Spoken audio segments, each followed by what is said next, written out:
Tax విధానం వల్ల కొంతమంది లాభపడుతున్నారని చెప్తున్నారు, సామాన్య ప్రజలకు ఎలాంటి నష్టం లేదని చెప్తున్నారు. అంటే ఇక ఒకే దేశం ఒకే విధానం అన్నట్టుగా ఒక పాలసీ తీసుకొచ్చారని చెప్తున్నారు. కానీ అక్కడ 3 విధాల ట్యాక్సెస్ ఉన్నాయి. ఇంకోటి ఏంటంటే మన దేశంలో అనేక రాష్ట్రాలలో వారికి ఎవరైతే సామాన్య సార్ మనకు ఇప్పుడు ప్రస్తుతం ఏదైతే ఉన్నదో ప్రజలకు సంబంధించింది అనేక రాష్ట్రాలలో వాళ్ళు జీవించే విధానం ఎలా ఉన్నదంటే బిలో పావర్టీ కింద చాలామంది ఉన్నారు, మిడిల్ క్లాస్ ఫ్యామిలీస్, వాళ్ళకు సంబంధించిన నెలసరి ఆదాయం చాలా తక్కువ ఉన్నది. కొన్ని దేశాలలో కొన్ని రాష్ట్రాలలో మంచిగా ఉన్నది. బాంబే లాంటి నగరం కానివ్వండి, ఢిల్లీ లాంటి నగరం కానివ్వండి, హైదరాబాద్ లాంటి, బెంగళూరు లాంటి, చెన్నై లాంటి నగరాలు కానివ్వండి, అక్కడ కొంచెం విధానం బాగుండొచ్చు. వందలాది మంది ఇక్కడికి వస్తున్నారు. అటువంటి సమయంలో ఈ ట్యాక్సుల మోత సరి సమానంగానే ఉన్నదని మన హనుమాన్లు గారు చెప్తున్నారు. ఈ విషయంపై కొంతమంది తగ్గించారని చెప్తున్నారు. ఈ విషయంపై ఆపు నాయకురైనట్టు మీరేమంటారండి?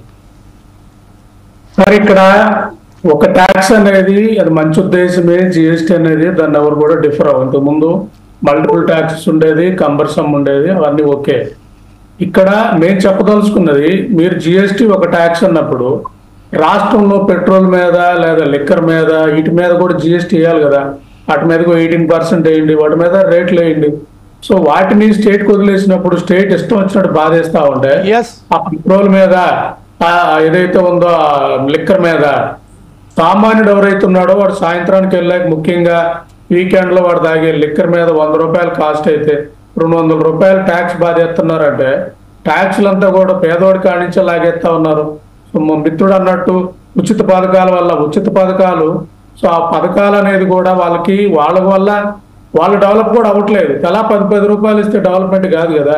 ఇప్పుడు మేము ఢిల్లీలో ఉచిత విద్య అన్నాం, మొత్తం ఫ్రీ విద్య అంతా కూడా, ఉచిత వైద్యం అన్నాం, మొత్తం వైద్యం అంతా ఫ్రీ. ఆటోమేటిక్ గా ఈ రెండింటి వల్ల ఏమవుతుందంటే సామాన్యుడికి సంవత్సరానికి 2 లక్షలు ఖర్చు తగ్గిపోతుంది. ఎందుకంటే స్కూల్ ఫీజులు కానీ ఇవన్నీ కానీ తగ్గినప్పుడు సేవింగ్స్ పెరుగుతాయి. సేవింగ్స్ పెరిగినప్పుడు ఎకానమీ మూవ్ అవుతుంది, పర్చేజ్ పవర్ పెరుగుతుంది.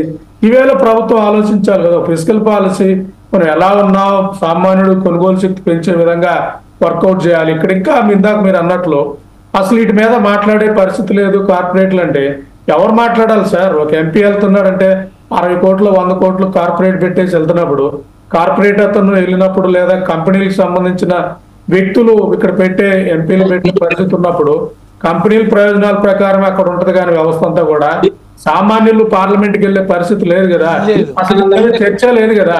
ఇప్పుడు మీ ఛానల్లో చిన్న ఛానల్లో కాబట్టి మీరు పెట్టారు, మిగతా ఛానల్ అసలు పెట్టే పరిస్థితి కూడా లేదు కదా. ఇది నేను చెప్పేది. ఇక్కడ అసలు ప్రజలకి తెలియట్లేదు, ప్రభుత్వాలు కూడా ఈ చర్చ పార్లమెంట్ లో వచ్చే పరిస్థితి లేదు. పార్లమెంట్ లో చర్చలు ఎక్కడ జరుగుతా ఉన్నాయి, ప్రతిసారి ఎమోషనల్ ఐటమ్ ఎమోషనల్ ఇష్యూ తోటే గొడవలు వెళ్ళిపోతున్న పరిస్థితి పార్లమెంట్ లో అసెంబ్లీలో ఉన్నప్పుడు సామాన్యుడికి తెలిస్తే వాడు వేసే ఓట్లో మారుతుంది కదా.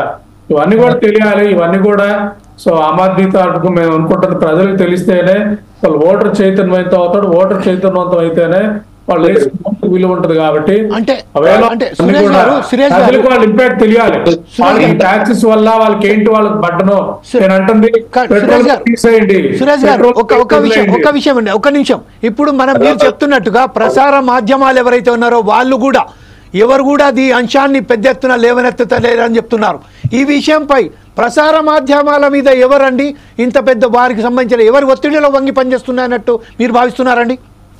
నేను ఇక్కడ రాష్ట్ర ప్రభుత్వంలో ముఖ్యంగా ఆంధ్రప్రదేశ్ చూసుకోండి, 2 సిండికేట్లు నడుస్తా ఉన్నాయి. 2 పార్టీల మీడియా అంతా కూడా వార్తలు వేయకుండా వార్త నీళ్లు వండి వార్చి కప్పెత్తా ఉన్నారు. ముఖ్యంగా చెప్పాలంటే ఆంధ్రప్రదేశ్ లో ఆ ప్రభుత్వం అయినా ఈ ప్రభుత్వం అయినా ప్రజలకి గ్రామీణాభివృద్ధి లేదు, వ్యవసాయం లేదు, పేదలు ఇబ్బంది పడతా ఉన్నాడు. కరోనా టైంలో 15,000 మంది చచ్చిపోయారు. దాన్ని మళ్ళీ రేపు ఇంకో కరోనా వస్తే దానికి ఫెసిలిటీ ఏంటి, దాని తాలూకు వర్కౌట్ ఏంటి, ఏదీ లేదు. రోజు ఎమోషనల్ డిస్కషన్, రోజు ఎమోషనల్ టాపిక్స్, 2 వర్గాలుగా విడిపోయినట్టు మన రాంగోపాల్ వర్మ ఉన్నట్టు సిండికేట్ నడుస్తా ఉంది ఆంధ్రప్రదేశ్ లో అయినా దేశంలో అయినా. ఇంక తెలంగాణలో కూడా, ఇంక తెలంగాణలో కొంచెం పర్లేదు కానీ ముఖ్యంగా మా ఆంధ్రప్రదేశ్ అయితే సిండికేట్ నడిచే పరిస్థితి ఉంది. కాబట్టి ఇది దేశంలో కూడా 2 వర్గాలు, ముఖ్యంగా చెప్పాలంటే బీజేపీ వాళ్ళు ఏం చెప్పాలనుకుంటున్నారు అదే అంశాన్ని తీసుకొస్తున్నాడు. పద్దాక సామాన్యులకి ఏం కావాలి అది మాట్లాడకుండా నిరంతరం మత చర్చ, మత అంశాలు, ఎమోషనల్ అంశాలు దేశ ప్రజల నుంచి చేసి 200 లక్షల కోట్ల అప్పు తీసుకొచ్చారు. 1,50,000 కోట్ల అప్పు తీసుకుని దీన్ని ఎటు పెట్టారు. రోడ్స్ ట్రాన్స్పోర్ట్స్ సరిపోతే ఉత్పాదకత పెంచుతారా? కారిడార్లు ఎన్ని క్రియేట్ చేశారు? Alright. కంపెనీలు ఎందుకు తెచ్చే వర్కౌట్ చేశారు? ఓన్లీ హైవేలు నేషనల్ హైవేలకు పెట్టామంటే సరిపోతుందా? నేషనల్ హైవే వల్ల ఉత్పాదకత ఎలా పెరుగుతుంది? అప్పులన్నీ ఎట్లా రీపే చేస్తారు? ఈ అప్పులన్నీ రీపే చేయలేని పరిస్థితి వచ్చినప్పుడు సామాన్యుడి మీద ఇండైరెక్ట్ ట్యాక్స్ రూపంలో బాధేయటమే కదా. ఇదే కనపడతా ఉంది. వాళ్ళ ఉద్దేశం ట్యాక్సెస్ లాగాలి, జీడిపి పెంచడానికి ట్యాక్సెస్ పెంచే పరిస్థితి. ఇప్పటికే జీడిపిలో 56% సామాన్యులు పెట్టేదంటే జీడిపిలో నేను ఏమనుకుంటాను, ఫారిన్ డైరెక్ట్ ఇన్వెస్ట్మెంట్ రావడం వల్ల జీడిపి పెరుగుతా ఉంది, లేదా గవర్నమెంట్ స్పెండింగ్స్ వల్ల జీడిపి పెరుగుతా ఉంది, ఇవన్నీ అనుకుంటాం. కానీ మా జేబుల్లో నుంచి డబ్బులు కొట్టేసి Yes. అది జీడిపి పెరిగింది, రాష్ట్రం గ్రోత్ అవుతా ఉంది, Okay. దేశం గ్రోత్ అవుతా ఉంది, జనాలు మిస్లీడ్ చేయలేదు కదా. Right. నేనంటే 56% జీడిపిలో సామాన్యులు కట్టే ట్యాక్సెస్ ప్రైవేట్ కన్సంప్షన్ ఉందంటే Right. ఇది ఇంకా ట్యాక్సెస్ పెంచితే 56 కాస్త 60 అయ్యే పరిస్థితి కదా.